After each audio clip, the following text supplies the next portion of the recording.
Senator and Ohio Representative Teresa Fetter. We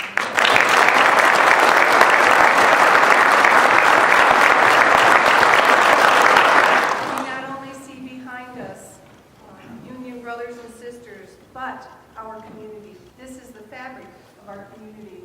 And Toledo is not going to stand by and be silent.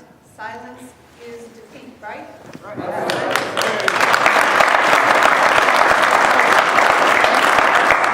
silence, as we've gone through this experience at the State House, we've had rallies. And the first week we had a rally, we had 23, 25, maybe 3,000 people there. The next week, they shut down the State House and would only allow 700 people. They locked the doors. And all day long, representatives and senators were opening up those doors. They don't want to listen.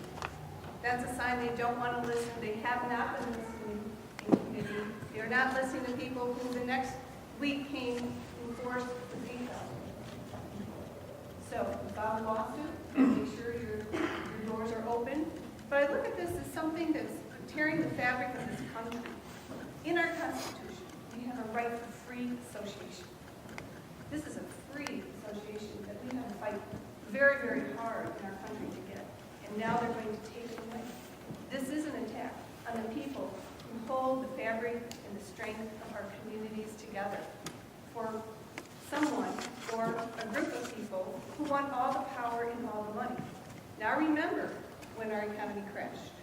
I remember when the middle class and the poor bailed them out. And guess what? They had a contract. Remember that? When they wanted their bonuses, they said, we have to give it to them because it was in a contract. I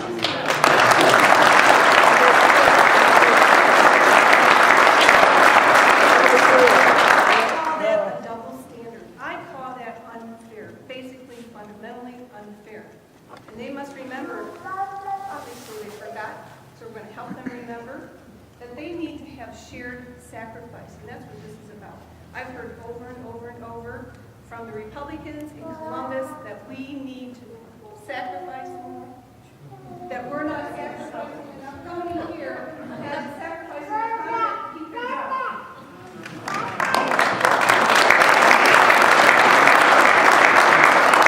We did, but Wall Street did not.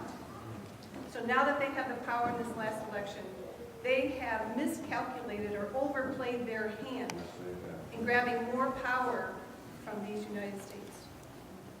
So we even know that these changes are very bad for Ohio. They not only made these changes worse, if you strike or leave a job, you will be fired, or they've now criminalized it where you will go to jail up to 30 days. So I just don't remember those Wall Street folks getting in front of Congress and being charged, and not one of them said spending 1 day in jail. Not one.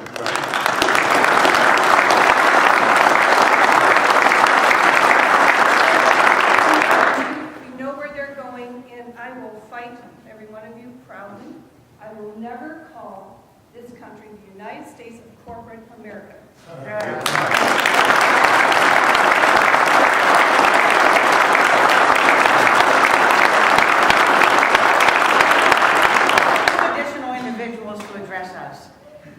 Our Lucas County Commissioners are here today, Tina Skelton-Wozniak, Carol Contrada, and I ask to make a few comments, President of the Lucas County Commissioners, Pete Gherkin.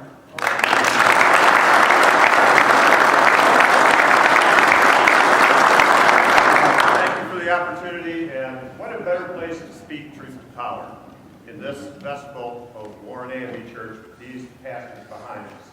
Every Sunday they speak the truth. Whether sometimes we listen, sometimes we don't. Pastors, we thank you for the opportunity to stand with us. I have a unique perspective on this with my fellow commissioners.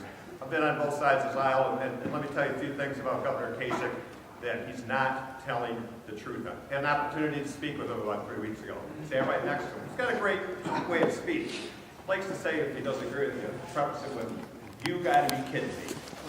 John Kasich, you gotta be kidding me.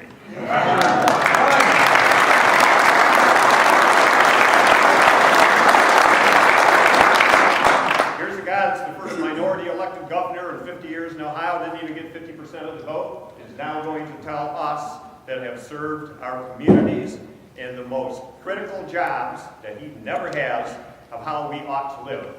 He said, commissioners, I just want to free you from the burden of having to bargain with your workers. Governor, you got to be kidding me.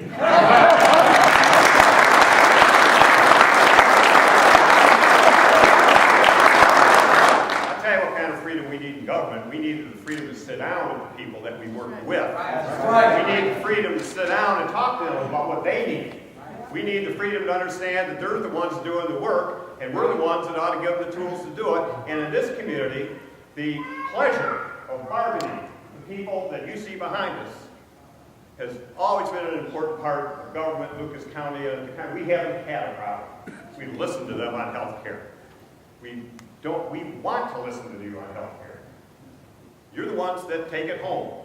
And where did this attack on public employees come from? Somebody go over to Job and Family Services with me someday. Oh, by the way, 99,000 people in this community already do. Right?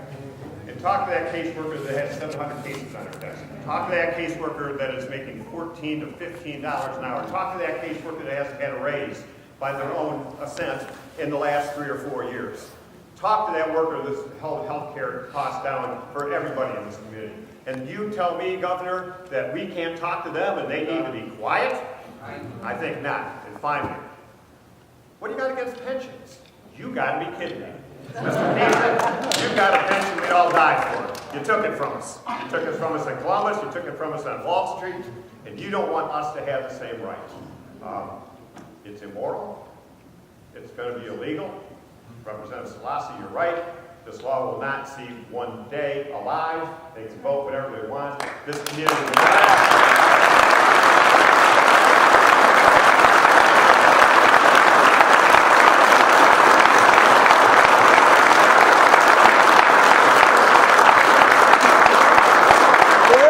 Finally, an individual who I know we all hold with great admiration, an extraordinary teacher and leader of youth, Leroy Bates. All right.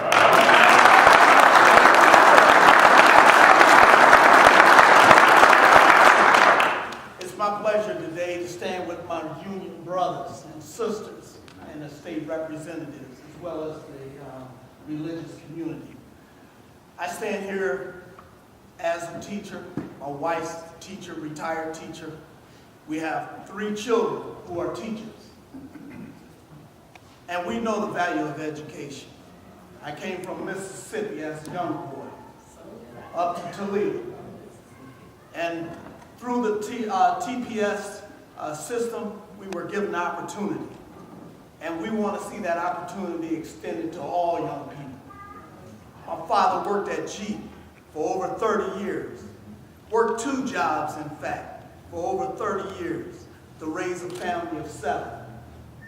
And all of us have been productive members of our community. My brother worked at the Blade for over 40 years as a sports writer.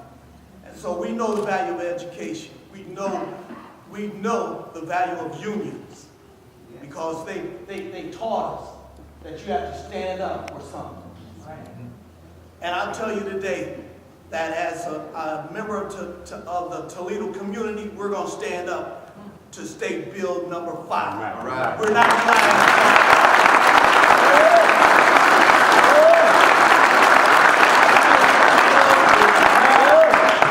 And we're going to let the governor know it's wrong.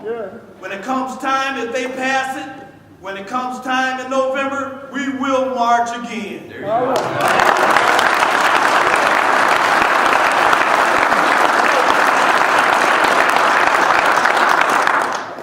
Cat out the bag after he got elected. Let's put this cat back in the bag.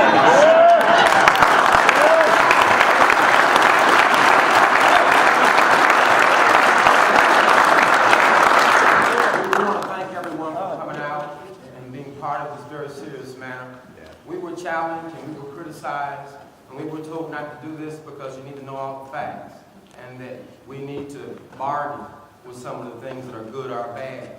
But I say this, if you're not for it, you're against it. And so you only can be one way. You can't waver. And we're against this bill, and we want to thank everyone.